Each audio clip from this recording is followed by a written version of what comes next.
Continuamos leyendo los consejos espirituales, discernimiento de espíritus, reglas para hacer buena elección, etcétera, que son realmente esto es oro, oro puro. Todo lo que leí en el video anterior es oro puro y ahora seguimos leyendo los ejercicios espirituales de San Ignacio de Loyola. Consejos generales. Respeto y recogimiento. El devoto debe dar el tiempo entero que le está asignado a cada meditación, que es como una hora, 3/4 de hora, más o menos. Y si se siente, ya lo vamos a ver eso en otro momento, y si se siente tentado de acortar ese tiempo, conviene que lo alargue un poco más para mejor vencer al enemigo. Si uno está tentado y dice, no, ya voy a terminar la meditación, ya me quedo. No, ir más allá, más tiempo. Y una vez estaba rezando, me acuerdo cuando era joven, de rodillas en un Santísimo, en una capilla, y llegó una monjita. Y yo dije, voy a ganarle. Voy a ganarle a la monjita. Entonces la monjita estaba arrodillada orando, y yo me arrodillé a orar, y me acuerdo que no hubo caso. O sea, pasaba el tiempo, pasaban las horas. 2 horas, 3 horas, y de repente la monjita no se movía. ¡Wow! Al final tuve que levantarme e irme, no pude. Hay personas que pueden estar orando mucho. Debe concentrarse en la meditación del momento sin preocuparse de las ocupaciones que vendrán después.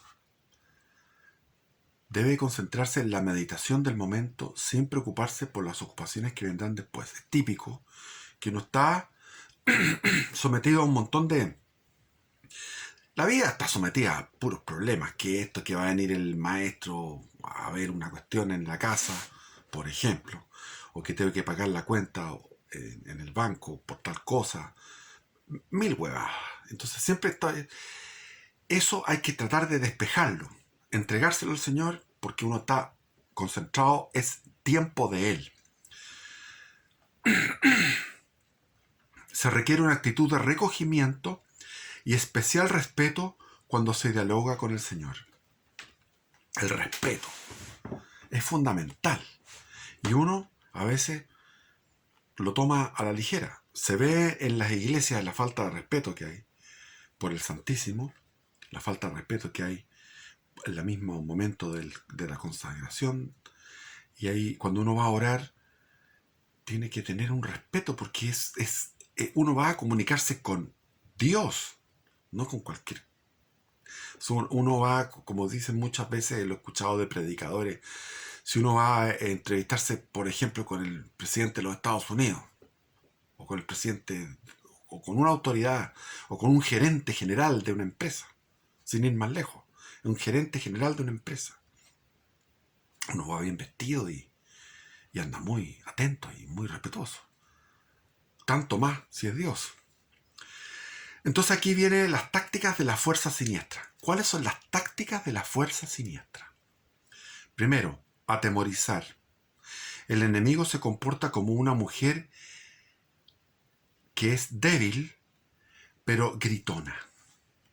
Esto es experiencia, yo creo, de Ignacio de Loyola. Dice, el enemigo se comporta como una mujer que es débil, pero gritona. Cuando una mujer como esta pelea con un hombre, se acobarda y huye si el hombre se muestra fuerte. Pero es terriblemente agresiva si el hombre es débil. Así también se comporta el enemigo. Sus tentaciones se debilitan y desaparecen cuando el ejercitante resiste resueltamente y aún pasa a la ofensiva, haciendo lo contrario de la tentación. Pero si el devoto comienza a temer y a desanimarse, no hay bestia tan fiera como el demonio en su empeño por dañarnos. Eso también es extensivo a la política. El demonio ocupa ciertas fuerzas políticas y si nosotros nos mostramos débiles, se agranda. Es muy interesante esto, atemorizar. El enemigo se comporta como una mujer que es débil pero gritona. Cuando una mujer como esta pelea con un hombre, se acobarda y huye si el hombre se muestra fuerte. Pero es terriblemente agresiva si el hombre es débil. Así también se comporta el enemigo, el demonio. Sus tentaciones se debilitan y desaparecen cuando el ejercitante resiste resueltamente y aún pasa a la ofensiva, haciendo lo contrario de la tentación. Pero si el devoto comienza a temer y a desanimarse, no hay bestia tan fiera como el demonio en su empeño por dañarnos. Después, procurar secreto. El enemigo es como un falso pretendiente que procura engañar a la hija de un hombre recto o a la esposa de un buen marido. Este pretendiente procura que no se sepan sus malas intenciones, porque sabe que será rechazado si la hija habla con su padre o la esposa con su marido. De la misma manera, el demonio quiere que sus tentaciones queden en secreto y procura impedir que la persona tentada hable con una persona que conozca la vida espiritual y pueda revelar los engaños del enemigo. Esto es típico. Esto es típico. Cuando uno está tentado, no quiere comunicárselo a la madre, ni a su hermano, ni al director espiritual, a nadie. Quiere que en secreto. Entonces, el demonio te tienta a mantenerlo en secreto, porque tú al comunicarlo va a saltar inmediatamente el engaño de la pasión, que ofusca la razón. Después, la fuerza siniestra, el punto débil. Este es otro punto, dice. El demonio es como un general que quiere conquistar una fortaleza y que busca el punto más débil para concentrar allí el ataque. Una fortaleza llena de murallas. Hay un punto en la muralla, hay un lugar que ese es el punto débil. De la misma manera, el espíritu malo examina nuestras defensas, que son nuestras virtudes, y nos ataca por donde nos encuentra más débiles. Voy a meditar, quiero orar, pero resulta que mi debilidad es la gula. Y como mi debilidad es la gula, inmediatamente va a empezar a atacar el demonio por ahí. Obsesionarse con un placer gastronómico. Y llevarlo a la... Imagínense lo que es cocinar, preparar, comer, disfrutar, tomar el vino entre medio y después lavar la loza y finalmente pasó el rato. Quedó postergada la meditación. No hubo meditación, no hubo oración. El punto débil. Actúa como un general mirando la fortaleza de las murallas de nuestras virtudes para ver el punto débil. Disfraz. Es propio del demonio disfrazarse como ángel de luz. Eso es también para la parte política actual. El demonio se disfraza mediante las cosas que se llama el progresismo, la Agenda 2030, se disfraza como algo bellísimo. Y uno ve en la televisión todo lo que es el mundo inclusivo, la sustentabilidad y todas estas cosas que están hablando a cada rato y dice, pero esto es muy bueno. Entonces, propio del demonio disfrazarse como ángel de luz. Si el demonio se presentara como malo, que así, nadie lo pesca. Entonces, toda esa gente que salió a protestar porque sentía que estaba siendo explotada y pensaba y que todo venía del Estado, esa gente que estuvo en las manifestaciones en Chile, en mi patria, para esa época horrible, creían que eso era que el demonio se había disfrazado de algo muy bueno, que era que todo venía del cielo, del Estado en este caso. Entonces, es propio del demonio disfrazarse como ángel de luz, adaptándose a los buenos deseos de la persona buena para después llevarla a lo que él quiere. Y así presenta pensamientos buenos y santos que agradan a la persona devota. Pero luego va desviándola poco a poco, atrayéndola a sus engaños encubiertos y a sus perversas intenciones. va de a poco. Se disfraza de bueno, pero después va. Entonces, claro. Después, ustedes han tenido experiencias de eso. El demonio se presenta en el fondo, por ejemplo, el hombre que quiere tener una... En el fondo de su... es un deseo carnal hacia una mujer. Y el demonio se presenta y dice, bueno, como es un deseo, dice, no, uno dice, no, esto es una tentación. Pero él se presenta, no, es que esta persona necesita ayuda. Esta mujer hay que darle una obra de caridad. Después, mirar el rumbo que lleva la persona. Aquí ve el demonio, dice, si la persona está entregada a Dios y avanzando generosamente en su servicio, o si se deja llevar por la atracción del mal o por un apego egoísta, aunque sea a cosa buena. En el primer caso, el ángel bueno toca al alma dulce, leve y suavemente como una gota de agua que entra en una esponja. Suave.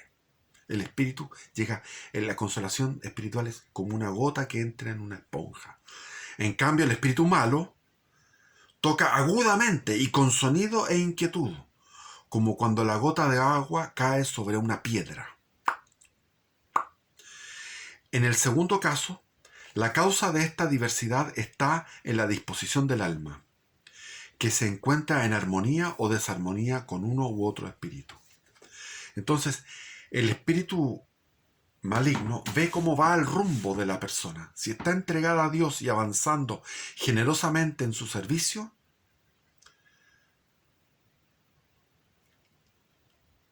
va de una forma.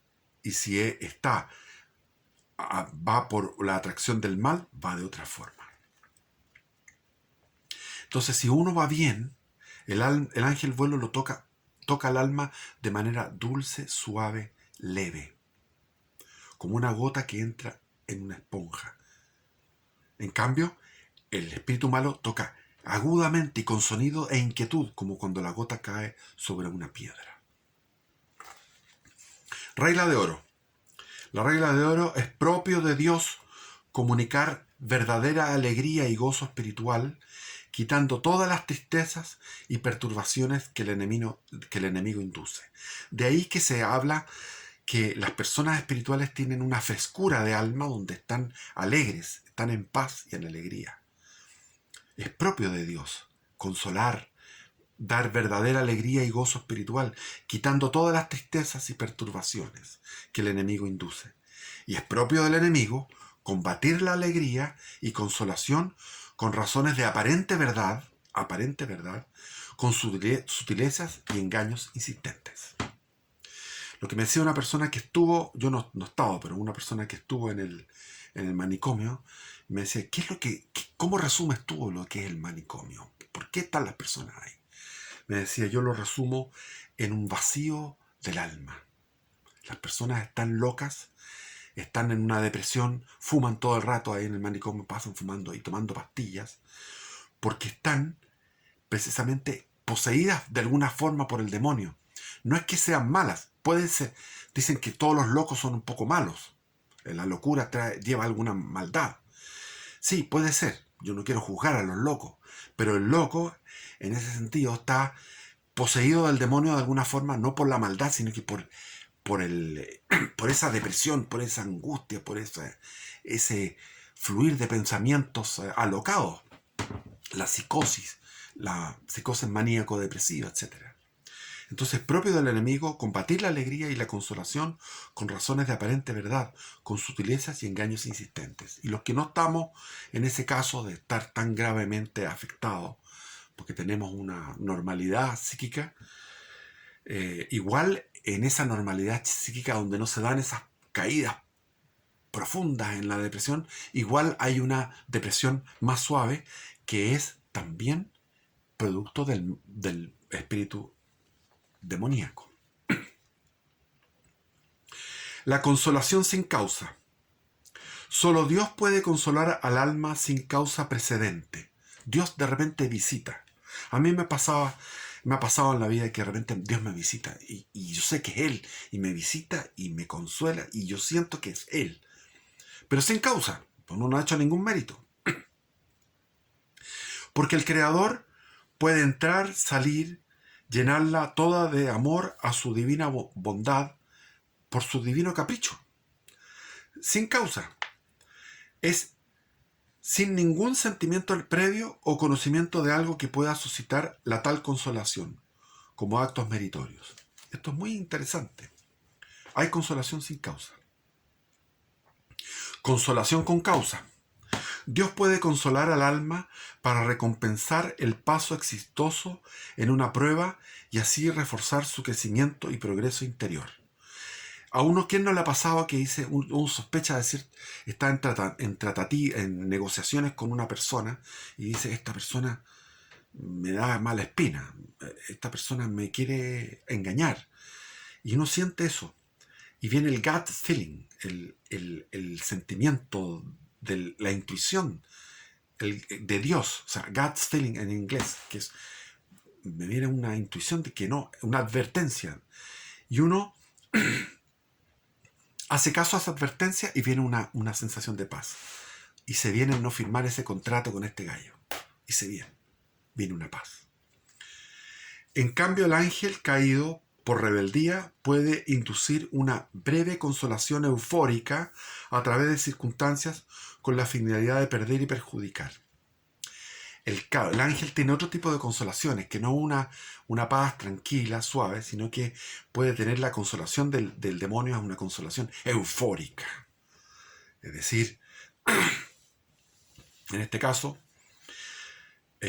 siento que me está engañando este hombre, que voy a ir a un contrato, voy a la notaría, firmo el contrato contra ese gut feeling, contra esa intuición, y viene una consolación eufórica, y voy a una fuente de soda, me tomo una cerveza y una como, digo, está hecho el contrato, está la raja, después, pero no es la consolación de Dios, es una consolación eufórica que es el apéndice del autoengaño que yo me hice al no sentir mi gut feeling, mi intuición, mi advertencia divina.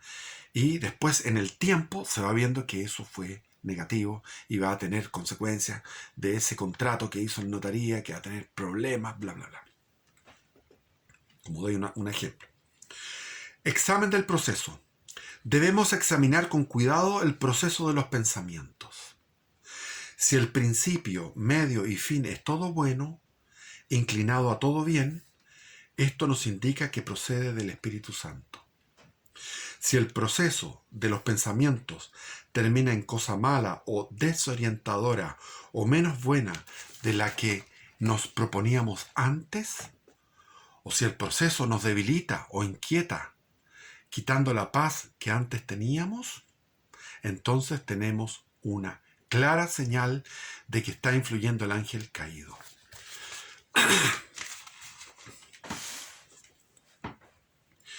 Examen del proceso. Debemos examinar con cuidado el proceso de los pensamientos. Si el principio, medio y fin es todo bueno, inclinado a todo bien, esto nos indica que procede del Espíritu Santo. Si el proceso de los pensamientos termina en cosa mala o desorientadora, o en menos buena de la que nos proponíamos antes, y si el proceso nos debilita o inquieta, quitando la paz que antes teníamos, entonces tenemos una clara señal de que proviene del espíritu malo. Aprender de la experiencia. Cuando se ha descubierto al enemigo por el término a que ha llevado, es de provecho volver sobre el proceso de los buenos pensamientos que trajo el demonio. A ver, no entendí. Aprender de la experiencia. Cuando se ha descubierto al enemigo por el término a que ha llevado, es de provecho volver sobre el proceso de los buenos pensamientos que trajo el demonio. Cuando tuvimos un pensamiento en la meditación y llegamos a una conclusión, a una elección que nos quitó la paz, tenemos que ir a ver cómo fue ese silogismo, ese pensamiento, ese raciocinio. La persona tentada observará el principio de esos pensamientos y cómo el demonio procuró, por medio de ellos, apartar poco a poco de la suavidad y gozo espiritual en que ella estaba para hasta atraerla al mal. Esta experiencia bien examinada y hecha consciente será de provecho para no caer de nuevo en los mismos engaños. Distinguir los tiempos. Cuando la consolación es sin causa, en ella no puede haber engaño porque es solo de Dios. Sin embargo, la persona favorecida con esta consolación debe distinguir con mucho cuidado el tiempo en que se dio la consolación y el tiempo siguiente. Distinguir los tiempos. Cuando la consolación es sin causa, en ella no puede haber engaño porque es de solo Dios. Sin embargo, la persona favorecida con esta consolación debe distinguir con mucho cuidado el tiempo en que se dio la consolación y el tiempo siguiente. Porque en este segundo tiempo, en que el alma está todavía llena de fervor, pueden actuar sus modos ordinarios de sentir y pensar, y pueden actuar los diversos espíritus. Esto es muy profundo, muy complejo, por otro lado, me cuesta entenderlo, pero es importante lo que dice acá, que no nos dejemos llevar en el tiempo de la consolación, después de la consolación. Uno puede volver al pensamiento de la tentación y ocupar la consolación, ocupar esa visita divina para ponerle firma y patente a una mala elección. Eso es lo que se está refiriendo. Las meditaciones. Meditar primero el examen de conciencia. Antes de entrar en la profundidad de estas instrucciones y en el ceremonial sagrado, se debe comenzar con el arrepentimiento y la penitencia. Un espíritu contrito y realmente humilde es como un valle que recoge las lluvias de la gracia. El espíritu soberbio y mental es como una montaña rocosa por donde escurren las lluvias que el cielo derrama. Al depositarse el agua vivificante en el valle de la humildad, se toma conciencia que la actitud de penitencia es el único comienzo posible. En cada meditación, el examen de conciencia inicial es fundamental. Tomar conciencia de la presencia de Dios de pie al cerrar la puerta de la pieza.